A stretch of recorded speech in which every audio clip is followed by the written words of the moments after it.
Some good news today from Pfizer. The company says its vaccine was 100% effective in a new study of 12 to 15-year-olds. No cases were found among those who received the vaccine. Currently, Pfizer's vaccine is authorized for anyone over the age of 16. Chris Hoffman tells us what this can mean for student athletes.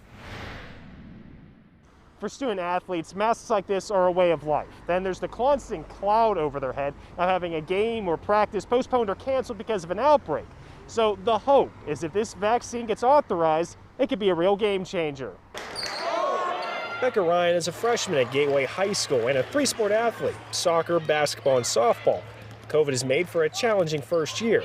The mask sometimes gets a little bit hard to play with it. She feels it's hard to get into the flow of a season when at any moment COVID-19 could change everything. You try and get used to it, but then there's another shutdown almost.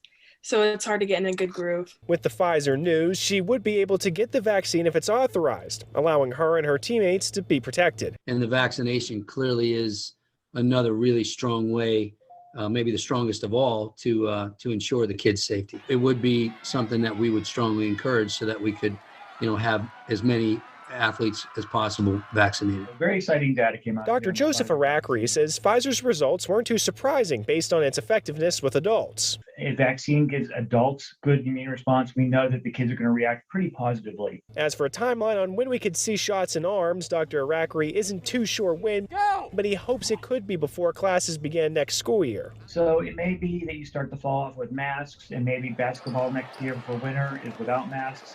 Very difficult to predict because this is a new virus. With Becca playing a sport in every season, she'd like to see those shots sooner rather than later. It would make it more normal, playing against other teams without having to worry about catching the virus.